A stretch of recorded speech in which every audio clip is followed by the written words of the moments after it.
Good morning.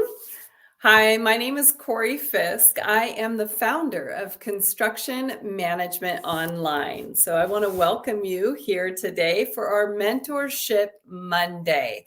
This is where we just answer some questions that have come across from some individuals wanting to improve on their construction management skills.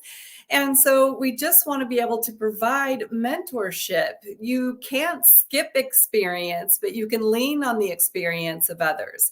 So, with Construction Management Online, we develop an educational platform that's really there to be able to talk about some of the real world things that happen in construction management. So, we're going to go ahead and get started with our Monday mentorship. And what is your question? So, today's first question: how do you confidently say, I don't know, in response to a question? And what organizational tools do you find most effective? Well, let's first start with the I don't know. So, this is hard, right? Not necessarily just because we're in the construction industry. This is an ego thing that we often struggle with, no matter what it is that we're talking about. So, if we're just talking to friends and about a particular situation, it's hard to say, I don't know. And what we're looking at is the judgment of others and our concern for what they think. And I know that this is a hard one to really absorb. And the older you get, the more that you will appreciate it. But really being confident in who you are and not caring about the judgment of others is going to be significant in helping you really answer this question of what to say when you don't know.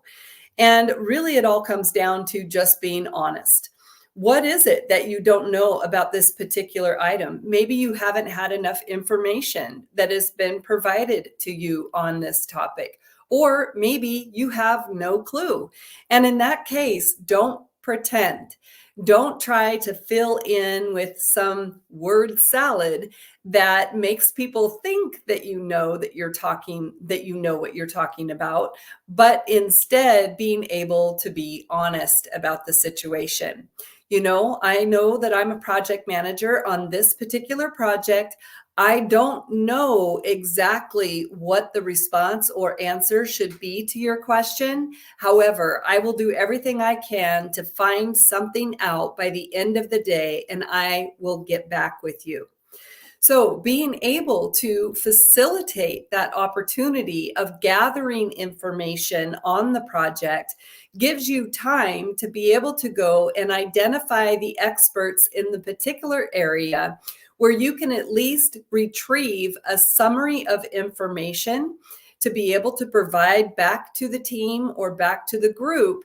And then, if specific detailed information is still needed, then you can bring on the expert that you got the summary from so that they can do a deeper dive into the information. The biggest mistake that you can make is trying to answer something that you don't know, because in that moment, not only does it show that you don't know what you're talking about, but it erodes future interactions where people are not going to trust or believe what it is that you have to say because you were dishonest or being deceitful by not providing just the clarity that this is not your particular area of expertise, or you have not enough information to be able to make a response or be able to provide what is needed. So don't pretend, just say, I don't know. The second portion of this question is actually totally separate. And what organizational tools do you find most effective? So there's a lot of different tools out there, and we can squirrel all day long trying to find the latest and greatest new things.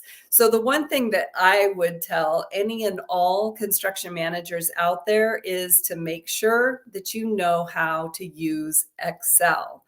So Excel can be very valuable in estimating, scheduling, and organization of logs, and being able to keep comments and notes on everything that you're working on. And it's relatively easy to copy and paste the information from Excel into a lot of those other apps and softwares. So a lot of you might find your favorite apps that you use for organization. People use Asana, they use Smartsheet. There's one called Monday. But I would just encourage all of you to make sure that you know how to use Excel.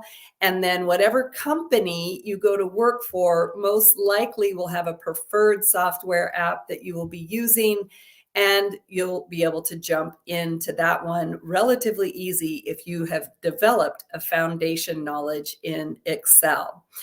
I will just put something out there because I just did a live training the other day, and it came up that one of the biggest problems that companies have is choosing software, because they could have up to 28 different softwares managing many different tasks within the office side of a construction program. And obviously, more in this case is not better, because you're often overlapping roles and responsibilities, and or using software in a way that information doesn't transcend from one app to the next, and things can get confusing or missed. So I would just really encourage you that in this research and understanding of what apps you want to use, really take it seriously. Look at it from a master plan view. Don't get distracted by all the shiny objects out there. Really understand how finance is going to be interacting with all of your other software tools, and try to organize the most condensed and thorough, comprehensive software grouping that you can. So thank you. Let's move on to question number 2. So how do you manage conflict on site, and when do you escalate issues to supervisors? So this is a great question. I worked as a facilitator on a project before. Facilitation is separate from construction management. It is another consultation that can be added to the construction industry project. And in facilitation, what is done is just the encouragement of team members to be able to talk about hard conversations. And so when you're managing these hard conversations, first and foremost, it is important that everyone feels as though they've been able to be heard. So cutting people off or not allowing certain viewpoints or perspectives to express themselves is only going to compile and bring bigger issues further down the line. So do everything you can to be fair in providing time for everyone to be able to express themselves and be able to let their point known. Now, letting someone's point known does not mean that you have to agree with it. It also doesn't mean that you have to argue it into a place of non-existence. It will always still remain with that person until you provide enough evidence and enough foundational background to change their mind, or to be able to let them at least have a moment of reflection on their own personal perspective to see if really it is the right way or the right direction to go. And so as we're managing this on site, we do want to always remember that it's a collaboration of the team that's moving us forward in the common goal of project completion. So as much as we might want to argue or get upset or identify our differences, it's very important to identify what we do have in common and what we can all agree with. And then being able to focus on those points to move the project closer to completion is what's also going to move everyone closer to collaboration, efficiency, and profit on this particular project. And so when you are working in that type of a scenario, you're usually on the job site. We can elevate things to upper management, but we also know that when we bring upper management into what's going on in the project, we're bringing in individuals who are only getting a specific perspective and that they are not going to have the full story in place. And so it's going to take them a little bit to be able to organize that thinking and be able to understand everyone's perspective. So until they do, trying to get this resolved immediately is going to be difficult. And that a lot of times the bureaucracy starts falling in and keeps us from being able to have any more movement in getting our project completed. So we would like to wait till the very last that we need to escalate it. However, having a formal plan in place from the beginning of the project of what that escalation is going to look like can also act as a deterrent to keep people from wanting to escalate into upper management, where upper management has upper management things to be focusing on. So if you have that flow chart in place and everyone knows that after day 3, if there is no movement on this topic, that it's going to be moved to upper management, then often a lot of things can get resolved in day 3 because they know that the next step is going to be their boss hearing about everything. And they will reflect on their own personal accountability, how they took care of this issue and problem. And maybe it would be best if they just resolve it right here in this particular time frame. So that's how we're going to do it. Now, I have also 2 really great tools that you might want to check out. There's one that's called the, How to Win Friends and Influence People. So Dale Carnegie is an amazing salesperson and has multiple books out on how to really understand the language of communication, negotiating, and being able to work through issues with people. So in this book, I think that you will find it very helpful. One of my favorite books that I have my students pull out is Crucial Conversations.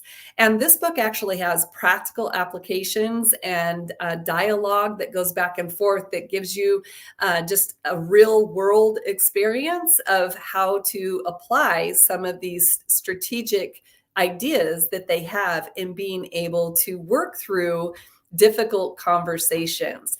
And it's a compilation of a bunch of different authors that have experience in doing this, and really a fun book that has a lot of side resources that you can pull from in order to be able to continue establishing your skills in team collaboration, expression, and just really effective communication. So that'll take us to our next question. How do you handle negotiations when they don't go as planned? And how do you manage tensions during tough discussions? So again, going back to the book, Crucial Conversations, it's an excellent tool for being able to get through some of these tough conversations that we have to have in the construction industry, usually around time and money. But when you're working through negotiations, I think one of the best things that I could suggest is to always make sure that you have an understanding or an idea of what perspective the other side has. So the opposing side is going to be coming at you with a number of arguments that if you already know where they're going to be coming from, then you're going to be able to identify the information necessary to be able to combat those particular points. So being and playing devil's advocate is going to be very important when you walk into negotiations. I think the other thing to understand with negotiations is you better plan for things to not go as planned. You have to be flexible. You have to be able to move with the motion of the conversation and be able to know what you are going to give and take. You can't go in there expecting to go home a winner 100%. Everybody needs to come out of the meeting each feeling as though they were able to get something and that they were able to somehow come to the middle. So knowing before you go into the negotiations what you're willing to give up is also going to be an extremely important strategic planning mechanism before you go in there. How do you manage tensions during tough conversations? For me, the best thing is time and being able to let things de-escalate. Don't continue, tapping the monster and poking the giant. If you can feel that there's tension there, sometimes taking a break, being able to get up, go outside, confer with your side, to be able to take a walk, let some blood run through your body, bring some fresh ideas and new perspectives to how you can achieve accomplishing what it's going to take to move this issue forward. It's not just about identifying what the problem needs to be solved in that particular moment in time. Sometimes it's about all of the surrounding or outside influence of conversation that needs to be happening in this moment that is part of what is necessary in order to be able to resolve the issue. So when you're looking at handling negotiations, when they don't go as planned, be excited, because that means that you did what you needed to and you were flexible and you knew what you could give up and you were able to come to a meeting of the minds somewhere in the middle. And when you want to manage tensions, sometimes just take a break and move away from the energy that's surrounding that particular topic, allow things to de-escalate, and then come back and start talking about it again. So thank you again so much for being here on our Mentorship Monday. I just want to make sure everybody is aware we're going to be starting our next cohort for construction management essentials. So this always starts with a 5-day CM acceleration workshop where every day for 5 days, I give an hour of free instruction that is answering questions about what is it like to become a construction manager? What do you need to do in order to be a construction manager? And how can we accelerate your path into construction management? This 5-day challenge is going to be taking place October 21st through the 25th. And on my profile on LinkedIn, you can hit the 5-day workshop button and it will take you to the sign up for this 5-day workshop. So the other thing to understand is this leads into our cohort for construction management essentials. This is a 12-week construction management certification program where you're going to learn everything that you need to know in your first year of construction management. So if you're a superintendent or a construction manager or a foreman who's looked at wanting to move into a management position, this is going to be able to combine your construction knowledge with the essentials of technical concepts of construction management and how to manage a project. And it's going to put it all together for you. It's a 12-week program that we run through very quickly, but it is very comprehensive. Then we're going to move into our Mondays live, 10 a.m., Monday mentorship. So we're always here to meet you and to be able to answer any of the questions that you have. Please make sure that you DM those questions to me, and maybe your question will show up on next week's Monday mentorship. Thank you again for being here today. I hope you have an absolutely amazing week, and we'll see you next Monday.